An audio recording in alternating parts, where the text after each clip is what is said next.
Hello, everyone. In today's show, we're going to address three things. We're going to look at the Federal Reserve's new policy announcement. We're going to address it from two perspectives, inflation and employment. And then the third part of the show, we'll look at whether or not there are too many treasuries in the system, in the market. All of this is to help you understand how the wholesale creation, destruction of money affects your finances, your economy, our politics, our society. This is Making Sense. It's a Eurodollar University production. My name is Emil Kalinowski, and I am very happy to be joined by Jeff Snyder, the head of global research for Alhambra Investments. Good morning, Jeff. How are you? Good morning, Emil. Good. How about yourself? I'm doing great. This week, it was as if the biggest summer blockbuster was opening for FinTwit. Everyone was a Twitter about the announcement coming out of Jackson Hole, Wyoming. Were they even in Jackson Hole, Wyoming? I don't know, because it was all via teleconference. The Federal Reserve announced something big. At least they say it's big, and maybe it is. I don't know. Jeff, let's start at the beginning. What are central bankers trying to do? Well, they're making a big deal out of this, certainly, because they want you to know that they put a lot of time and effort into this. This was a grand strategy review. I mean, this is a big deal as far as the Federal Reserve is concerned, and they're making it a big deal. And remember, Jay Powell first announced this way back in November of 2018. He said, we're going to rethink everything from the ground up. And then they went on to conduct, I think it was 15, what they called Fed Listens events, where they went into the community. They talked to business leaders, union leaders, workers, employers, all parts of the economy, politicians, everybody. Then after that, in June of 2019, they held this massive conference where they got submissions of all these academic research papers from all the right academic economists that you've maybe heard of. And they had a lineup of really impressive speakers to talk about all these major things about what the Fed needs to do differently. And then the month after that, July of 2019, they got together, they put together these 5 working groups of these massive teams of analytical researchers who crunched all the numbers, went through all the data to make sure that no stone was left unturned, so that when the FOMC and Jay Powell finally put this grand strategy together, there was absolutely nothing wrong. I mean, it was the best policy that money could buy, and the best thing that the Federal Reserve could ever do. Jeff, I knew that they were working on something big, but I never heard about these 15 Fed meets or the 5 policy groups or the big conference. And it never came across anything I saw on Twitter, nothing I heard on Real Vision, nothing on Macro Voices or in Hedgeye. I'm sure you heard about it, but I don't think they reached out to people that might offer different points of view. Do you know what I mean? It seems like they made a lot of effort, and yet I never heard about it. Is that a coincidence? Did they invite you? Anyone that you know of? Did anyone get invited? No, and I think, again, with the point of perspective here is what they're trying to accomplish is sort of an after the fact, hey, we did all this stuff, so we know what we're doing. It's really about presenting optics, right? It wasn't about putting together a actual plan. It was about making the plan that they knew they were going to, they had reached their conclusions ahead of time, and then making it seem like it was huge, it was weighty, it's substantial. We put a lot of time and effort into it. We didn't go out into the wider marketplace and talk to our skeptics and critics. Of course not. We would never do that. But they don't want you to know. They just want you to know that this is a grand strategy review. It's been in the works for almost 2 years, an exhaustive search, all the archives, all the data, all the research, everything. We left, they want the public to be reassured that this was some very large, substantial undertaking, and that the product of that undertaking, therefore, is of the most unassailable, best kind of new program. Well, let me read what the front page Bloomberg headline was yesterday, August 27th, because many people in our audience are not economists. And because of that, they lead very happy lives. So they may not be aware of just exactly what happened. So what did Bloomberg say?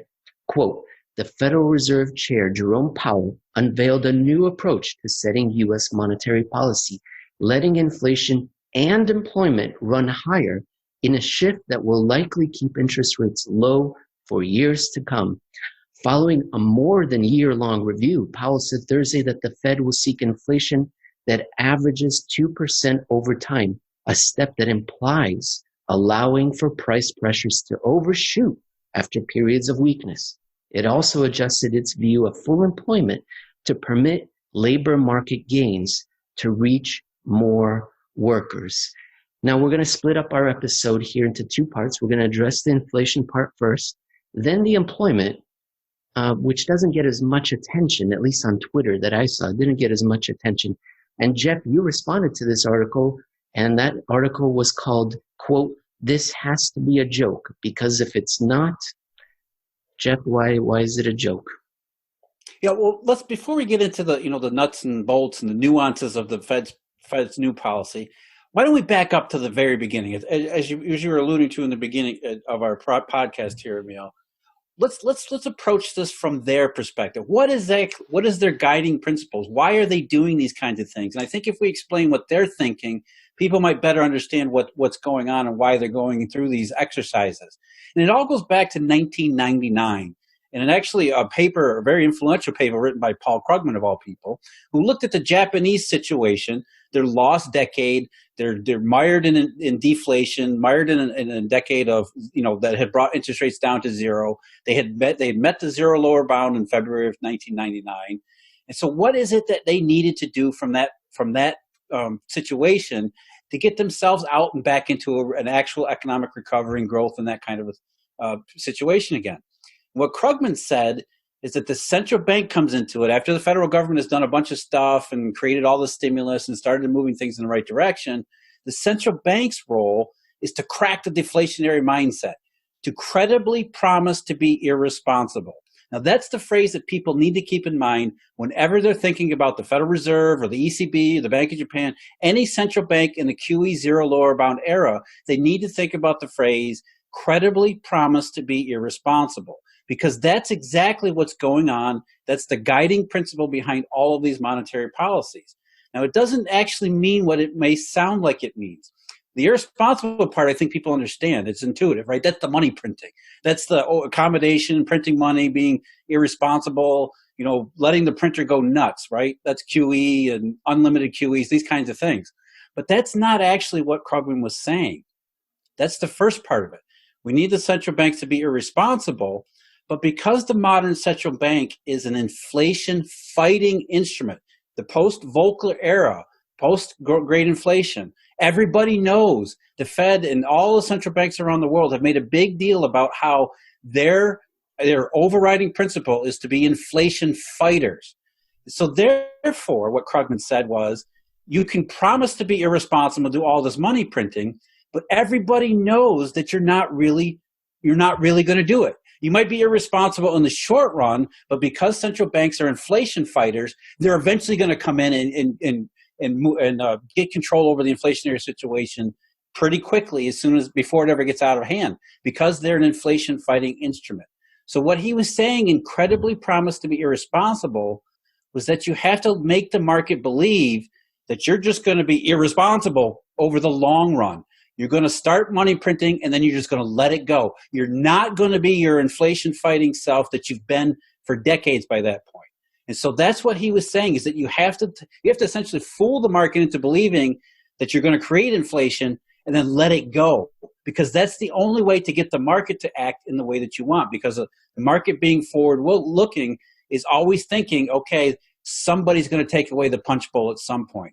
And what Krugman was saying, credibly promised to be irresponsible, is the central bank has to say, nah, we're never going to take away the punch bowl. We're going to let this thing go as far as it will. And when you understand that phrase and what's going on, you can start to see what just happened in Jackson Hole. And so this is a big event, and you actually wrote two articles. The first one I mentioned is at Alhambra Investment. This has to be a joke, because if it's not. But the second one you wrote, posted today, August 28th, at Real Clear Markets, the world's on fire because growth never was. And in that article, you fast forward us about 6 years, because I don't know if the Bank of Japan actually listened to Krugman, but effectively they introduced two policies that were credibly and irresponsible, I guess, zero interest rate policy and quantitative easing. This is the first ones that were introduced in modern times. And in April 2005, the BOJ, Bank of Japan, published a working paper reviewing 6 years of credible irresponsibility and zero interest rate policy, 4 years of quantitative easing. What did the paper conclude regarding the effectiveness of those policies? That they were not effective. Well, look, quantitative easing is supposed to work through two different channels. One of the channels is what we just talked about, the quote unquote money printing, or what people say handing out free money in combination with zero interest rate policies. So we're going to hand out free money and banks are just going to do a bunch of stuff with that free money. And the other effect is the portfolio rebalancing channel, whereby we're buying bonds from banks, and if we're taking bonds out of their hands and they got to make money, they're going to go out and lend and buy risky securities and do all the things we need them to do in the real economy, because we've removed all the safe assets from their hands. What the Bank of Japan found in 2005 was neither of those things actually really happened. And then, of course, that left only ZIRP to try to explain some kind of positive effect from any of this monetary policy. And the only way they attributed that to the Bank of Japan was through the JGB market, falling yields, which we know for a fact that falling yields have nothing to do with ZIRP. They have everything to do with the central bank and monetary policies not working. And so then what happened? The great financial crisis took place, and the Federal Reserve and other central banks around the world repeated what Japan did. I guess we could have told them, well, if Japan wasn't successful, you weren't going to be successful. But the other central banks said, well, Japan did it wrong. We're going to do it louder. One louder. And it didn't really... That's right. I mean, Emil, that's what we're talking about. Credibly promised to be irresponsible. And so what happens every time? They don't think that QE is flawed. They don't think that ZIRP is flawed. They think it's the credible part. They're saying, oh, we weren't credible enough in our irresponsibility. What they're saying is essentially, they don't make a different promise. They're making the same promise over and over and trying to make that same promise more credible. That's what guides them in everything they do. That's why the QEs always get bigger. It's not like, hey, we're making the wrong promise here and the market's not believing us. They keep thinking, well, the promise is good. We just need to make it more and more credible. And that's exactly what happened yesterday at Jackson Hole. What Jay Powell said was, okay, we've been different credit. We made the same promise to be irresponsible. Now we're trying to make it even more credible by this average inflation target. And so that's what, it doesn't matter how many times this stuff fails. They keep going back to, okay, we're going to make the same promise, but this time, I promise, the same promise will be even more credible. It's always about more credible. And the funny thing is, they brought Paul Krugman in 2012 and 2013, to advise the Bank of Japan on QQE. Because what was QQE? It was the continuation of the same thing. We're going to make the same promise to be irresponsible, but QQE makes it even more credible. Because look at this thing is freaking massive. It's never been done. I mean, this is a monster of irresponsibility. And of course, as we know, they're on their 8th year of the same damn thing. Well, I think if we had Jay Powell with us, he would say they're not doing the same thing. In fact, they're doing something different than what they had announced a couple years earlier. So, Jeff, I have a question for you. What is the difference between a long-run average inflation target, which was announced in August 2020, and a medium-term inflation symmetry, which they announced in May 2018? There's no difference. There really is not. Look, again, it's different language, it's different gloss, it's different, putting a different spin on the same thing, because it's all about how do we make our same promise more credible. And really, average inflation, symmetry, all of these things mean the same thing. What the Fed is saying is what I said at the beginning.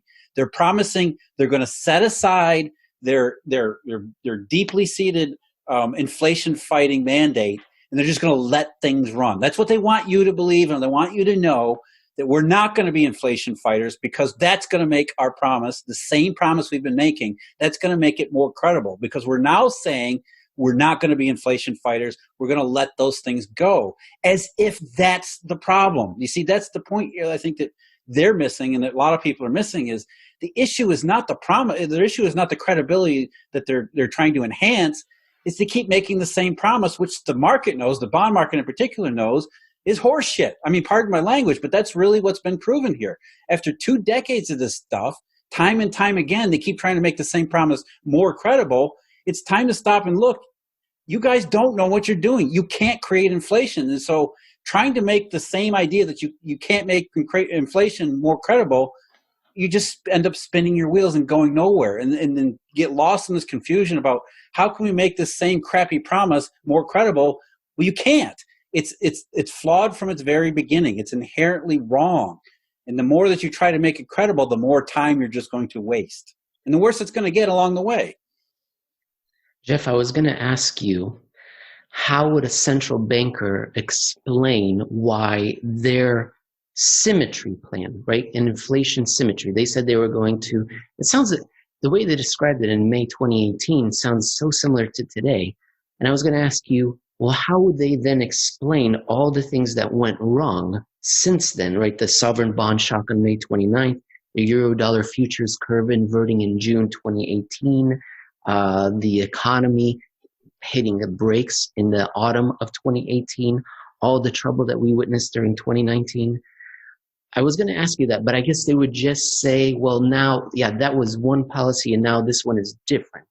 This one's more credible, right? we already did symmetry, but now we've got all of this massive effort. Remember the 15 Fed listens, we got the massive conference, we got the 5 working groups. So yeah, I mean the symmetry idea that we did in May of 2018, maybe that didn't work, but we put a lot of work in since then. And the irony of it is, while they were doing all that work, their May 2018 symmetry plan was falling apart. Remember what was going on in 2019? Was the exact opposite of what symmetry was supposed to represent. Symmetry was supposed to represent, remember, 2017, early 2018, globally synchronized growth. The economy is going to take off. The Fed, we're going to see inflation with it because the unemployment rate kept falling and falling and falling. Everything was great. And so what symmetry was in May 2018 was the continuation of those things. The Fed saying, as they're saying now, we're going to let inflation get out of control because we want you to know our promise to be irresponsible is that much more credible. And in fact, as they said symmetry, it was already falling apart. And while they did all of this other stuff behind the scenes to get ready for their 2020 grand strategy review, they had already undone their symmetry plan from 2018, which is essentially the same thing as averaging inflation over the long run. And Jeff, all this talk about inflation, it sounds like it could be sadistic. We're in the middle of a recession/depression. And the Federal Reserve here is trying to promise more inflation. It sounds sick, but I think what we're really talking about is they want to see the inflation that is generated by economic activity, by private banks extending credit, by businesses, private enterprise creating collateral. So they're throwing off more credit, they're throwing off more collateral, and therefore we see this inflation of economic activity. And I think that's what they're pursuing. And you raised the point in your article that by they're admitting we were not able to create that over the last 10 or 11 years. It's not inflation that we're missing economic activity. We never recovered. Yeah, exactly. The inflation they're talking about is, though it can be painful, it's a byproduct of actual economic growth. At least that's their theory. They're, again, going back to the guiding principles. They're not trying to be reckless like the 1970s. They want you to believe that they're being reckless so that you start acting in the real economy as if inflation is a foregone conclusion. And if you act in the real economy as if the inflation is a foregone conclusion and that it's going to run hot for a while, you're going to start doing a bunch of things today, what John Maynard Keynes called pump priming. And as you do those things today in anticipation of inflation down the road, that gets the economy moving out of the doldrums. It gets it out of its rut and into the growth paradigm. And so what happens is inflation is a byproduct of actual economic growth, and that actual economic growth makes that inflation very palatable. In fact, you would, given the choices here, would you rather be stuck in a deflationary rut for year after year after year, or would you accept a bunch of inflation in order to get back into what is an actual economic growth and an actual economic boom? Most people would choose the second option. Now, the question is whether or not this is the way you get into a boom, and that's a whole separate discussion. But that's at least what the Federal Reserve is attempting to do, to use their inflationary shock powers to get the economy out of the rut. And what you're saying, Emil, is exactly right. Implicit in this entire document is an admission that, the last 10 years we told you the economy is doing really good. Yeah, it wasn't. All those things that we said about how great we were being, we weren't. We didn't do what we said we were going to do. Now, they don't come out and say it because they're a bunch of freaking cowards. But that's exactly what this document says. That everything that we told you over the last 10 years wasn't really true. The economy actually is stuck in a very bad place, and we're using our credibly promised to be irresponsible mantra to try to get us out of it now. Jeff Snyder, the head of global research for Alhambra Investments. You can find him on Twitter at @JeffSnyder_AIP. I'm on Twitter as well, at Emil Kalinowski.